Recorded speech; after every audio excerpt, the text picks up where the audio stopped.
नमस्कार, capital TV के खास शो यूपी का दंगल में आपके साथ में फरहाद सिद्दीकी। अपने शो यूपी का दंगल में हम हर रोज आपको बताते हैं सूबे की सियासत में क्या चल रहा है।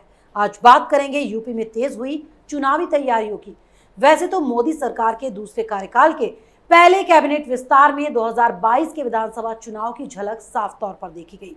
तो विधानसभा चुनाव में रण में ताल ठोक रही AIMIM और आम आदमी पार्टी ने भी अपनी तैयारियां तेज कर दी। जहां बहराइच में असदुद्दीन ओवैसी के अपनी पार्टी के चुनावी कार्यालय का उद्घाटन करने की खबरें सामने आई, तो वहीं आम आदमी पार्टी ने भी यूपी में अपने सदस्यता अभियान की शुरुआत कर दी। इस बीच ओम प्रकाश राजभर से ओवैसी की मुलाकात, जिसमें दोनों के बीच चुनाव को लेकर सीटों के बंटवारे पर बातचीत होनी है। और इसी पर बात करने के लिए आज हमारे साथ स्टूडियो में मौजूद हैं कैपिटल टीवी के editor in chief doctor Manish Kumar. Doctor साहब, बहुत बहुत स्वागत है आपका। धन्यवाद। डॉक्टर साहब, ओवैसी की राजभर से मुलाकात होने वाली है, सीट बंटवारे को लेकर बातचीत होगी। हालांकि ओवैसी लगातार 100 सीटों पर चुनाव लड़ने की बात कर रहे हैं, लेकिन क्या लगता है, क्या 100 सीटें मिल पाएंगी उनको? देखिए, जो तमाम इलेक्शन डेवलपमेंट्स हो रहे हैं यूपी के अंदर में, उसमें ये जो छोटे छोटे जो प्लेयर्स हैं, जिसको अखिलेश यादव कहते हैं, ये छोटी छोटी पार्टियां हैं। आम आदमी पार्टी, राजभर की पार्टी, MIM की पार्टी, निषाद की पार्टी, इन लोगों की खबर आज दब के रह गई।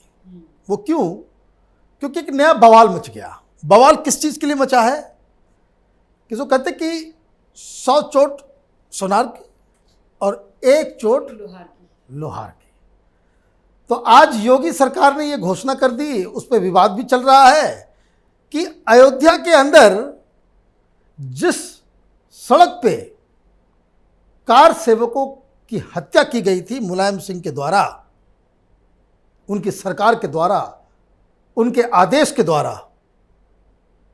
उस सड़क का नाम जो है कार सेवकों के बलिदान के ऊपर जो है रखा जाएगा। अब समाजवादी पार्टी समझ में आ गया इन लोगों को ये तो खेल गड़बड़ है।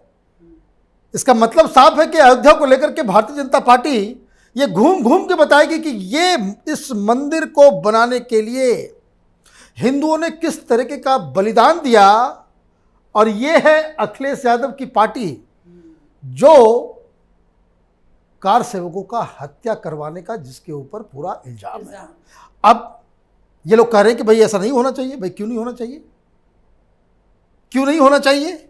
जब मुलायम सिंह यादव मुस्लिम वोट पाने के लिए ये कह सकते हैं कि आदमी तो कम मरे थे, और मरवाना पड़ता तो हम और मरवा देते, और लाशें गिरानी होती तो और लाशें गिरा दी होती हमने, लेकिन हमने तो मुस्लिम वोटों को के लिए आप इस तरह के भाषा का इस्तेमाल करेंगे, दम भरेंगे और अहंकार दिखाएंगे। ये सरकार तो सुप्रीम कोर्ट से वो जीत करके आई है।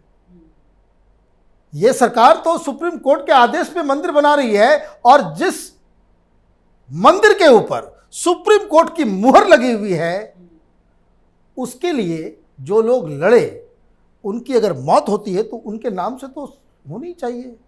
लेकिन है मसला क्या कि ओवैसी भी आ रहे हैं और आम आदमी पार्टी, ये यूपी में फुस, इनके पास ना लीडर है ना कुछ है, लेकिन ये इन्होंने टारगेट रख रखा है। क्या टारगेट है ये भी मैं आपको बता देता हूँ। जो लोग उत्तर प्रदेश में हमारे इस वीडियो को देख रहे हैं, उसको जरा सा माइक्रोस्कोप लगा करके आम आदमी पार्टी की गतिविधियों को देखना और समझना चाहिए। ये सारा ज़्यादातर आपका ये जो सदस्यता अभियान आम आदमी पार्टी का होगा, वो होगा मुस्लिम इलाकों में। यहाँ जो दिल्ली के अंदर में जो तमाशा चल रहा है, वो मुस्लिम इलाकों में ज़्यादा चल रहा है। आम आदमी पार्टी उन्हीं के बीच अपनी पकड़ बना रही है। यस, ये दिल्ली के अंदर भी आपने देखा जी, यूपी में भी यही होगा। यूपी में भी यही कर रहे हैं। ये दरअसल अपने आप को एक सेकुलर अल्टरनेटिव बना करके मुसलमानों के बीच पॉपुलर होकर के ये राजनीति करने पे आमदा है अरविंद केजरीवाल। तो खैर ये मसला तो अलग है। ओवैसी वहाँ पहुँचने वाले हैं, इसलिए इसने सदस्यता अभियान शुरू कर दी। ओवैसी पे मैं बाद में आऊँगा, लेकिन जिस टाइमिंग के साथ प्रियंका वाड्रा बहुत दिन से चुप थी, अचानक से आज कोई ट्वीट वगैरह किया है, लेकिन उसके ऊपर क्या ध्यान जाएगा? अब जब सड़क ही कार सेवकों के नाम पे बन रही है, तो भारतीय जनता पार्टी का जो एजेंडा है वो क्लियर है, वो जिसको कह सकते हैं ना कि बिल्कुल इधर उधर नहीं जा रही भारतीय जनता पार्टी। वो जान रही है कि वोट किस चीज़ के ऊपर मिलने वाला है, और वोट मिलेगा हिंदुत्व के ऊपर, राम मंदिर के ऊपर, धर्मांतरण के ऊपर। और इस एजेंडे को बाकायदा इसके ऊपर जो है, इसको अभी तो गाड़ी सेकंड गियर में चल रही है, चुनाव तक आते आते ये फोर्थ और फिफ्थ गियर पे ये सारे एजेंडे सामने आ जाएंगे, और इसी पे भारतीय जनता पार्टी चुनाव लड़ने वाली है।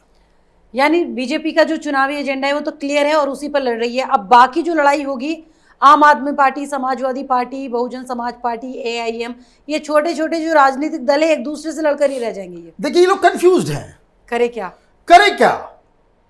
भाई मुझे एक चीज बता दीजिए, भाई मुसलमानों के लिए बहुत सारे लोग बातचीत करते हैं, किसी भी एक लीडर की अभी तक हिम्मत पड़ रही है? झूठा ही सही, ये तो हकीकत हमें मालूम है कि तथाकथित जितनी भी सेक्युलर पार्टियां हैं, मुसलमानों को के लिए कभी कुछ किया नहीं, उसका सिर्फ इस्तेमाल ही करते आई है। क्योंकि उसका दूसरा पहलू ये भी है कि मुस्लिम समाज खुद को इस्तेमाल करवाता आया है, तो वो आप करें, लेकिन झूठ ही सही, एक सो कहते हैं कि झांसा ही सही, किसी की हिम्मत नहीं पड़ रही है इस इलेक्शन में ये कहने की कि हमारी सरकार आएगी तो 12% मुसलमानों को हम सरकारी नौकरी में रिजर्वेशन देंगे। बाकी दुनिया में हर जगह तो कांग्रेस पार्टी कहती है। महाराष्ट्र में तो बाकायदा जब सरकार इनकी जा रही थी तो कांग्रेस पार्टी ने, एनसीपी की जो सरकार थी, तो वो जाते जाते वो पास भी करवा दिया था, लेकिन वो पूरी तरह से पास हुआ नहीं, वो अधर में लटका हुआ है। पिछले चुनाव में कंपटीशन चल रहा था कांग्रेस पार्टी और समाजवादी पार्टी में, कौन ज्यादा रिजर्वेशन हाँ, कोई 7% तो कोई बोल रहा है 9%, तो कोई बोल रहा है 12%। इस बार कोई रिजर्वेशन दूर दूर तक नजर नहीं आ रहा है। जो बोलेगा वो जाएगा, और यही इनकी धूर्तता है। मुस्लिम समाज को ये समझना पड़ेगा, समझना चाहिए भी कि ये इन धूर्तों के झांसे में अगर आप आओगे तो ये कोई इनको हिम्मत ही नहीं पड़ रही है, बोल ही नहीं रहे। तो ये एक अपने आप में बताता है कि एक तरफ भारतीय जनता पार्टी है, आपने सही कहा कि उनका एजेंडा क्लियर है और बिल्कुल भी अपने मुद्दे से भटकती नजर वो इधर उधर नहीं जाएगी एकदम अपने आप। इधर जो है, जो सेक्युलरिज्म इंडस्ट्री वाले जो लोग हैं, उनको अभी तक समझ में नहीं आ रहा है भाई क्या किया जाए। तो वो कभी कभी वो जो कहते हैं पैर में कुल्हाड़ी मारने का, तो भाई राम मंदिर के निर्माण में जो घोटाला हो रहा है, अभी घोटाला में गड़बड़ी हुई इसमें गड़बड़ी हो रही है, जमीन में गड़बड़ी हो रही है, ये आप उठा रहे हो। भाई आपको ये कह करके मुसलमानों का वोट मिल जाएगा? भाई आपको कुछ तो नया बताना पड़ेगा। ऐसी कोई नई बात, 18% वोट चाहिए भी, 20% वोट चाहिए, वो भी हवा में, और करना भी कुछ नहीं है मुसलमानों के लिए, वो भी हवा में, कोई वादे वहीद कुछ नहीं किए जा रहे। तो भाई ये तो मैंने झूठा ही सही।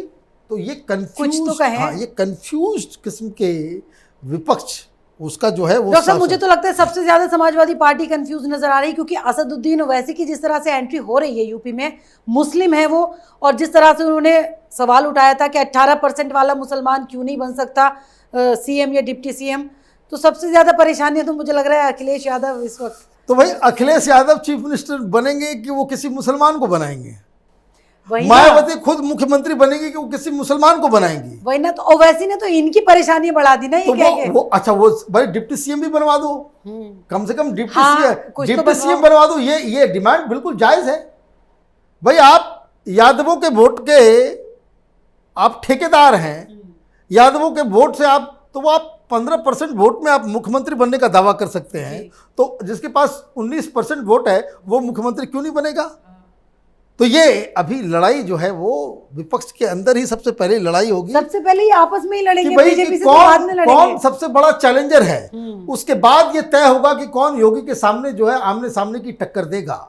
ओवैसी साहब ये जो यूपी के अंदर में राजभर से मिल रहे हैं, अब वो राजभर वगैरह से ही मिलते रह जाएंगे, और राजभर का भी जो पूरा राजनीति जो है, ये जो आपने इंट्रोडक्शन में कहा कि प्रधानमंत्री ने 7 मंत्रियों को बना करके और सारे कास्ट कॉम्बिनेशन समीकरण को उसको एकदम फिट करके गोटियां फिट करके जो बिठाए, तो ये तो चाहे वो निषाद हो, राजभर हो, ये तमाम छोटी छोटी पार्टियां, इनके पास तो बार्गेनिंग पावर भी नहीं रहा, कुछ नहीं बचा। अब इसलिए जो आपने कहा कि भाई 100 सीटें वो मांग रहे हैं, इसलिए वो 100 सीटें मांग रहे हैं, उनको मालूम है कि राजभर तो गया, उसके पास अब बार्गेनिंग पावर खत्म हो चुका है। तो ये 100 सीट ये गठबंधन बनाएंगे, भाई हम लोग मिल करके ये करेंगे। और मुझे जो लग रहा है, जो टेक्निक जो इनका समझ में आ रहा है, राजभर और ओवैसी और एक दो लोगों के साथ मिलकर एक छोटा सा अलायंस करेंगे, और जैसे जैसे वक्त बीतता जाएगा, एक अलायंस तो कर चुके हैं ना डॉक्टर साहब, 10 छोटे छोटे दल तो उसमें हाँ, शामिल तो कर दिए इन्होंने।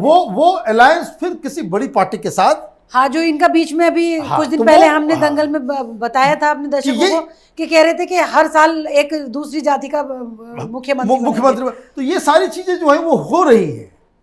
तो समाजवादी पार्टी हो या मायावती हो, इन लोगों को इस तरह के कॉन्ग्लोमरेशन से जो है बातचीत करनी होगी, क्योंकि ऐसा बहुत सारे छोटी छोटी पार्टियों को भी ये समझ में आ रहा है, इस स्ट्रेटजी में कुछ बदलाव है कि अगर आप एक छोटी पार्टी हैं, रात भर किसी के पास जाकर के बात करेंगे कि भाई हमें इतनी सीटें चाहिए, तो शायद वो लोग नहीं माने, भाव ना दें, बातचीत ना करें, मिलने का वक्त तक नहीं दे सकते हैं। लेकिन अगर आप ओवैसी, राजभर, ये सब 4-5 छोटी छोटी पार्टियां मिलकर के एक समूह क्रिएट कर लेते हैं, एक मोर्चा क्रिएट कर वो लेते बना हैं, लिया इन्होंने एक मोर्चा तो अपना। वो मोर्चा किसी बड़ी पार्टी के साथ जाकर के वो अलायंस कर सकता है, और अकॉर्डिंगली वो सीट एडजस्टमेंट जो है उसके बीच में जो है वो हो सकता है। लेकिन ये बहुत ही दूर की कौड़ी है, ये क्या क्योंकि होगा डॉक्टर साहब, नहीं इस तरह होगा। से इन लोगों ने 10 छोटे छोटे दलों को मिला के एक मोर्चा तो बना लिया, उसमें ओवैसी शामिल हो गए, राजभर उसके मुखिया बन गए। लेकिन ओवैसी ने जिस तरह से मुसलमानों का मुद्दा उठाया, तो अब सपा के पास जाने का तो मुझे लगता नहीं है कि उनके पास वो रह गया। देखिए, राजनीति में चुनाव से पहले लोग क्या बयान देते हैं, 2 दिन के बाद उससे पलट जाते हैं, कोई बड़ी बात नहीं है। लेकिन इसमें एक और सीरियस इशू है। सीरियस इशू ये है कि अगर आप बिल्कुल ही जो कह सकते ब्रेजन तरीके से मुस्लिम पार्टी है, जो ओवैसी है या टीएमसी है, जैसे ममता बनर्जी आकर के किसी का प्रचार कर दे यूपी के अंदर जिस कैंडिडेट का प्रचार ममता बनर्जी आकर के करेगी, जमानत उसका जब्त होगा, क्योंकि वो इतना ज़्यादा पोलराइज हो जाएगा। बंगाल में चुनाव के बाद हिंदुओं के साथ जो अत्याचार हो रहा है वो लोगों के दिमाग से हट नहीं रहा। यूपी बिहार के लोग बहुत पॉलिटिकली जागरूक लोग हैं, ये नहीं कि वो भूल जाएंगे, और ये उनके दिमाग में चल रहा है। तो ये टीएमसी हुआ या फिर ओवैसी जिस पार्टी के साथ जाएंगे उनके खिलाफ हिंदू जो है वो पोलराइज हो जाएगा। ये भी एक खतरा है, और इसलिए आपने देखा कि इस खतरे को भांपते हुए बंगाल के अंदर ओवैसी से सब लोगों ने तौबा कर लिया। वो बंगाल तो जा रहे थे, जैसे आज वो बहरीच में और हर जगह ऑफिसेस खोल रहे हैं। बंगाल में उन्होंने ऑफिसेस खोले थे, जिस तरह से वो राजभर से मिल रहे हैं उस तरीके से वो अब्बास सिद्दीकी, उससे वो मिले थे, फुरफुरा शरीफ के पीरजादे से। लेकिन लास्ट में क्या हुआ? लास्ट में यही हुआ कि ये जो सेकुलर फ्रंट जो इन लोगों का था वो कांग्रेस पार्टी और वामपंथियों के साथ जाकर के मिल तो गया, लेकिन इन लोगों ने ओवैसी को दूर रखा। वो इसलिए रखा कि जैसे ही अगर आप ये काम करते हैं, ओवैसी को आप घुसाते हैं चुनाव में अलायंस के पार्टनर के रूप में, आपके खिलाफ हिंदू वोट जो है इकट्ठा हो जाएगा, और उसमें आप चुनाव में आपके लिए मुश्किलें बढ़ जाएंगी। तो यहाँ पर भी इसीलिए राजनीतिक दल दूरी बना सकते हैं। राइट। डॉक्टर साहब, चलिए बहुत बहुत शुक्रिया हमारे साथ कार्यक्रम में धन्यवाद। जुड़ने के लिए। असदुद्दीन ओवैसी का लखनऊ दौरा यूपी में पार्टी को मजबूत करने के लिए अहम माना जा रहा है। तो आपका 8 जुलाई से 8 अगस्त तक यूपी जोड़ो अभियान, जिसके जरिए सूबे के 1 करोड़ लोगों को पार्टी से जोड़ने का लक्ष्य रखा गया है। तो ओवैसी से मुलाकात से पहले राजभर का बयान कि वो महबूबा से समझौता करे तो रासलीला, हम ओवैसी से जुड़े तो कैरेक्टर ढीला। लेकिन इन सब से ऊपर जाकर बीजेपी ने मंत्रिमंडल विस्तार में यूपी को सबसे ज्यादा तवज्जो देकर जो कार्ड खेला, उसने सभी पार्टियों की मुश्किलें तो बढ़ा ही दी हैं। तो अगर आपको हमारे प्रोग्राम पसंद आया तो इसे लाइक करें, शेयर करें, और उत्तर प्रदेश चुनाव से जुड़ी हर खबर को जानने के लिए कैपिटल टीवी के साथ साथ कैपिटल टीवी उत्तर प्रदेश को सब्सक्राइब करना न भूलें।